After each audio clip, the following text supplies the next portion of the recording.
welcome to our channel. Today, we're going to explore the inspiring story of how a poor Italian boy rose to fame and fortune by creating one of the most iconic luxury car brands in the world, Ferrari. From his early years as a mechanic's apprentice to his triumphs as a Formula One racing driver, and finally to his founding of the Ferrari car company, Enzo Ferrari's life is a testament to perseverance, hard work, and an unwavering passion for automobiles. Join us as we delve into the fascinating history of Ferrari and the remarkable story of how Enzo Ferrari became an icon in the automotive industry. Let's dive into the incredible journey of how a poor Italian boy created a Ferrari. From rags to riches, the inspiring early life of Enzo Ferrari, the poor Italian boy who created an iconic car brand. Enzo Ferrari's life began with a bit of a snowstorm-induced mix-up. Though he was born on February 20, 1898, his birth certificate was not registered until the 24th due to the weather. Enzo was the second child of Alfredo Ferrari and Adalgisa Sabispini, with an older brother named Alfredo Jr. Alfredo Sr. was a metal parts fabricator from Carpi, and Enzo grew up with little formal education. However, at the age of 10, he saw Felice Nazzaro's victory at the 1908 Circuito di Bologna, igniting his lifelong passion for racing. Despite his aspirations, Enzo served in the Italian army during World War I and tragically lost both his father and brother to a flu outbreak in 1916. Enzo himself fell ill during the 1918 flu pandemic, leading to his discharge from the army. This humble beginning only fueled Enzo's drive to succeed, leading him down the path to becoming the creator of the legendary Ferrari brand. The untold story of Enzo Ferrari's racing career. From test driver to racing legend, after the demise of his family's carpentry business, Enzo Ferrari set his sights on the car industry. However, his attempts to volunteer for Fiat in Turin were fruitless, and he instead found a job as a test driver at CMN in Milan. It wasn't long before Ferrari was promoted to the race car driver, and he made his competitive debut in the 1919 Parma Poggio di Berceto Hillclimb race. Despite finishing fourth, he had caught the racing bug. Ferrari went on to join the racing department at Alfa Romeo in 1920, where he eventually won his first Grand Prix 3 years later. But it was the tragic deaths of Ugo Savacci and Antonio Ascari that shook Ferrari to his core, and he began to focus more on the organizational aspects of racing. In 1929, Ferrari founded Scuderia Ferrari, which acted as a racing division for Alfa Romeo. Thanks to excellent cars like the Alfa Romeo P3 and talented drivers like Tazio Nuvolari, the team achieved great success. After retiring from competitive driving, Ferrari continued to devote his energy to the management and development of the factory Alfa race cars, building a team of superstar drivers that would go down in racing history. The iconic prancing horse emblem has become synonymous with Ferrari, but few know the poignant story behind its creation. During World War I, Italian fighter pilot Francesco Baracca flew with a prancing horse painted on his plane as a symbol of good luck. Baracca's mother gave Enzo Ferrari a necklace with the same emblem on it before takeoff, and it soon became Ferrari's lucky charm. Tragically, Baracca was shot down and killed by an Austrian plane in 1918.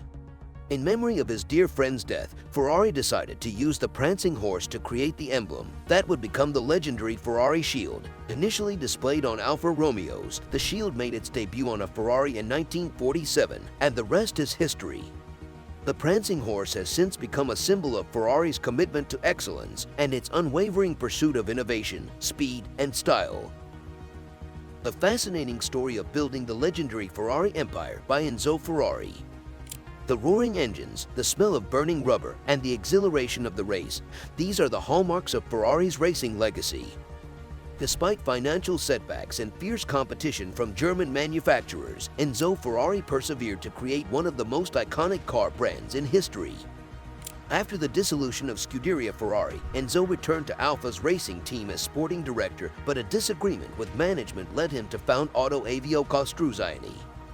Even with a contract clause restricting him from designing cars, Ferrari managed to create two stunning vehicles for the 1940 Mille Miglia race. During World War II, his factory was forced to produce war supplies, but he emerged from the war with a burning passion to create cars bearing his name. And so, in 1947, Ferrari SP was born, forever changing the world of racing and luxury automobiles. Enzo Ferrari was determined to challenge the racing dominance of Alfa Romeos and set out to create his team. In 1948, the team made its open-wheel debut in Turin and clinched their first victory later that year at Lago di Garda. However, the team's first major triumph came at the 1949 24 Hours of Le Mans with a Ferrari 166mm driven by Luigi Chianti and Peter Mitchell-Thompson. Ferrari then enrolled in the newly established Drivers' World Championship in 1950, becoming the only team to compete continuously since its inception. The team's first World Championship Grand Prix victory came at Silverstone in 1951 with José Froilán González behind the wheel. The win was so emotional for Enzo that he reportedly cried like a baby after defeating the powerful Alfetta 159.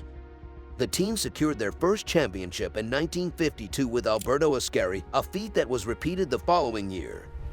In 1953, Ferrari made a one-time attempt at the Indianapolis 500. To finance its racing ventures in Formula One and other events, such as the Mille Miglia and Le Mans, the company started selling its own sports cars. Ferrari's unrelenting passion for racing brought him both triumphs and tragedies. Despite the dangers of the sport, he refused to back down and continued to push his team to new heights. The Mille Miglia race was one of Ferrari's greatest challenges, but it was also where he earned some of his most impressive victories. Unfortunately, the race would also prove to be his greatest tragedy. The fatal crash in 1957 that killed Alfonso de Portego and several spectators left Ferrari reeling and facing criminal charges. But even amidst this dark time, Ferrari refused to give up on his love for the sport. He poured his energy into supporting new initiatives that would improve the racing world, including the launch of the Autosprint publication. Ferrari's legacy lives on through the numerous victories his team achieved at Le Mans and in Formula One during the 1950s and 1960s with legendary drivers such as Juan Manuel Fangio, Mike Hawthorne, and Phil Hill. Revolutionary Rebellion. The untold story of Ferrari's great walkout. Enzo Ferrari's controversial management style and strong personality reached their peak in 1962 when his company faced a major crisis. After a weak title defense of Phil Hill's 1961 world title, key figures including sales manager Girolamo Gardini, manager Romolo Tavoni, chief engineer Carlo Chiti, and sports car development chief Giotto Bizzarini left Ferrari to establish a rival car manufacturer and the racing team called Automobili Turismo eSport. This was a major blow to Ferrari, but he responded by promoting junior engineers such as Mauro Forghieri, Sergio Scaglietti, and giant Paolo Di Laura, and recruiting Ludovico Scarfiotti, Lorenzo Bandini, Willie Mayers, and John Surtees to drive his Formula One car. Despite the difficult times, Ferrari's shakeup turned out to be a success. The company was developing a new 250-based model at the urging of Chiti, but it was unclear if it could be raced successfully even if completed. However, the mid-engine Dino racers laid the foundation for Forghieri's dominant 250-powered 250 power. In 1964, John Surtees won the world title after a tense battle with Jim Clark and Graham Hill. The Dino road cars sold well, and other models such as the 275 and Daytona were on the way. On the other hand, ATS experienced a troubled Formula One campaign in 1963 with both cars retiring 4 times in 5 races, and the team eventually folded at the end of the year. A company's success often relies on the harmony and cooperation of its employees, and Enzo Ferrari's company was no exception. However, in 1962, the team's unity was shattered by a major rift.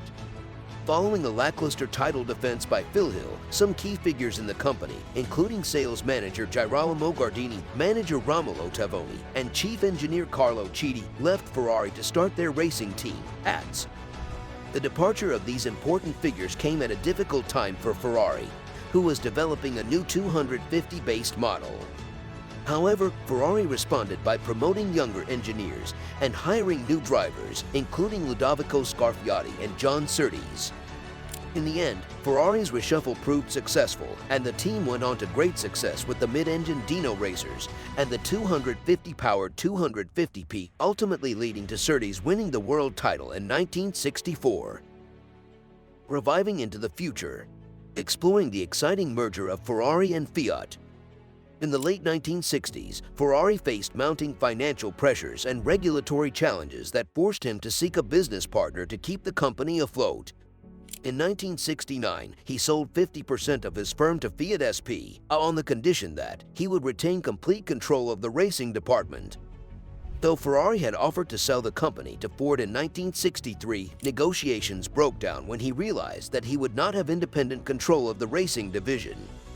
After Fiat's initial small investment in 1965, their stake in Ferrari increased to 50% in 1969 and eventually rose to 90% in 1988. As part of the agreement with Fiat, Ferrari stepped down as managing director of the road car division in 1971 and appointed Luca Cordero di Montezemolo as sporting director, Formula One team manager in 1974. With Rigazzoni as runner-up in 1974 and Lauda winning the championship in 1975 and 1977, Ferrari's Formula One team achieved significant success. However, Ferrari faced criticism when he replaced Lauda with newcomer Gilles Villeneuve in 1977. Despite the negative press, Ferrari was ecstatic when Villeneuve finished second in the 1979 French Grand Prix after a thrilling battle with René Arnoux. According to Forgery, Ferrari was beaming with pride.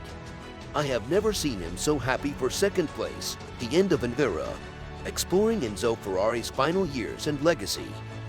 Enzo Ferrari was a man of vision and determination. When he saw that the Modena Autodrome was not up to par, he teamed up with other Modena constructors to demand an upgrade. When his proposal was met with a lack of political will, he didn't give up. Instead, he took matters into his own hands and built the Fiorano circuit next to his factory. This track became the testing ground for Ferrari's racing and road cars. Despite setbacks and tragedies, Ferrari remained committed to his team and craft until the end. His bold move to switch to turbo engines in 1981 showed his determination to turn things around. Though the team wouldn't see championship glory again before his death, they still experienced notable successes, including a 1-2 finish at the final race of the 1987 season. Ferrari's legacy lives on, inspiring generations to never give up on their dreams. Enzo Ferrari passed away at the age of 90 in Maranello, Italy, in August 1988. His death was kept private for 2 days, as per his request, and the cause of his death remains unknown. Before his death, Ferrari saw the launch of the Ferrari F40, which was dedicated to him as a symbol of his accomplishments. The Italian Grand Prix took place shortly after his passing, and it resulted in a 1-2 finish for Ferrari, with Gerhard Berger leading home Michele Alboreto. Since Enzo's passing, the Scuderia Ferrari team has remained successful, winning the Constructors' Championship multiple times, and Michael Schumacher and Kimi Räikkönen both won the World Drivers' Championship with the team. The legacy of Enzo Ferrari continues to inspire and drive the team forward. Thanks for watching.